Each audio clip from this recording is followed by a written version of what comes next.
Hey friends, so I'm back. It has been a while since I posted. We've had a setback and drama. You gotta love it. So, the last time we talked, we had just gotten the home inspections back and we were kind of dealing with that. But what has happened is I got a call from our realtor and he said, I have some bad news, which you never want to hear that from a realtor. I said, okay, what's going on? And he said, well,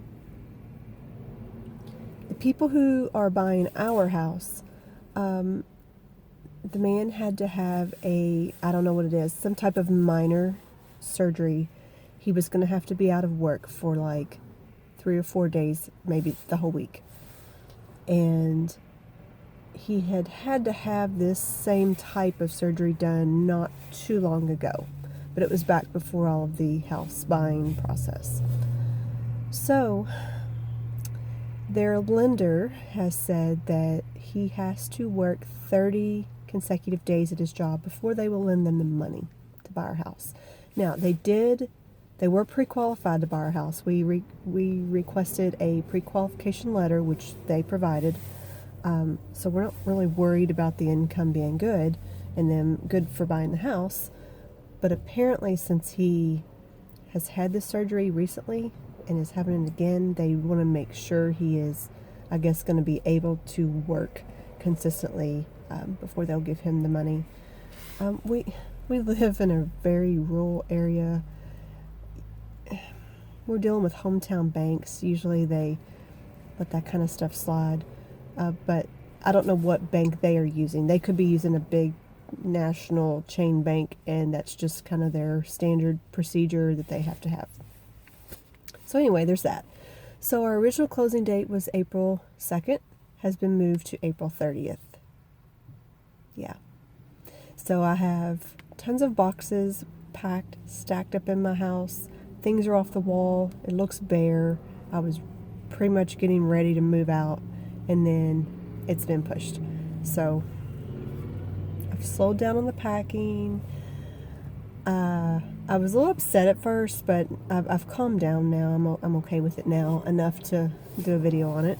But I'm telling you, I still have that little piece of me that's like, wow, what if something happens and he can't get back to work, or he has to miss more work and it pushes out further? You know, how long are we going to be able to do this? And remember, we bought a house. And so those sellers that sale is contingent on our sale. So if our sale falls through, then the sale on the new house falls through. So yeah, fun stuff. And then, so there's that. Then the drama piece, and I'll try and keep this short. The drama piece, if you remember from my last video, we decided to ask the sellers to fix two things from the home inspection. One was to have insulation blown into the attic up to code. I think it was maybe 12 inches. And then also the exhaust fan in the bathroom was running into the attic, and the home inspectors said that it needs to be running out of the house, because if it runs up in the attic, it could create moisture and cause problems down the road. So we asked them to blow in the insulation and to run that vent out of the house. Now, both of these jobs are going to require paying a professional to do it. It's not something you can just do. So we submitted those requests right after we got the news that the closing was going to be pushed out to the 30th. And so it was a few days before we heard back from them, and they replied with a very long email reply that I will not get into all the details. I'm not going to say it was mean, ugly, nasty, but it was frank and to the point, and basically, I mean, they are ticked off that it's being pushed out a month. I mean, they were probably ready to pack up and move just like we were. But long story short, they are not doing any repairs. They will not do the 2 things we requested. And also we mentioned the chimney repair. We knew that would be extensive work, very expensive, and so we didn't ask for all of it. We didn't ask them to do it.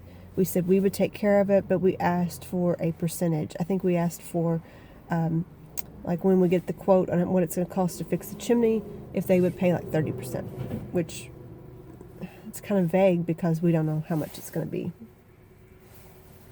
So anyway, they told us they were not going to do any repairs that we requested, nothing like that, and we are not allowed to bring any licensed contractor in. No plumbers, no electricians, no painters, no nothing, until 3 days before the closing date, which I'm pretty sure their realtor told them that that's legal, because I mean, you have a walkthrough 3 days before closing anyway. I think that's pretty standard.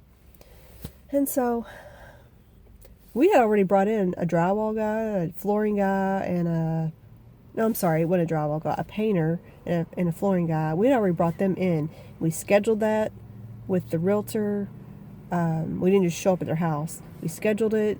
They came in, gave us our quotes we needed, and got out. And I guess they didn't want us doing that anymore. They said, nope, no one else can come in. We're not paying for anything. We are being, I forget the word that they used, but their patience is run out with us. And it really wasn't our fault. It wasn't our fault that the guy had to have some kind of surgery. I don't know. I didn't know that was going to happen. But anyway, they're not real happy. We weren't real happy. And so I am just really praying that this all goes down the way I'm hoping it will. I hope that the guy gets back to work, or is back to work now, and we can close on the 30th, get in there, and just be done with it and go on with our lives. But I haven't been showing you any cute videos of flooring samples and paint samples and all this stuff that I had planned on doing because we've been put on hold. And let me tell you, I know I've already packed a lot of things, but it has allowed me time to pack a little bit better. And what I mean by that is purge a little bit more, kind of go through things a little bit with a fine-tooth comb and not keep every single thing. I mean, sometimes when you're packing, you're just throwing stuff in a box and, okay, tape it up, move the next one, pack it up, and you're not thinking about it. Now I can kind of think about, do I really want to take this with me? Do I really want to drag this to another house? I've had it 10 years and I've never used it, but I might use it one day, that kind of stuff. No. So I've been a little bit more particular in my packing, which has been a good thing. And so that's the upside of all of this. And anyway, gonna cut this video off because I don't want it to get too long. Just wanted to give you an update, and hopefully the next time I get on here, we will have made more progress. So talk to you later. Bye.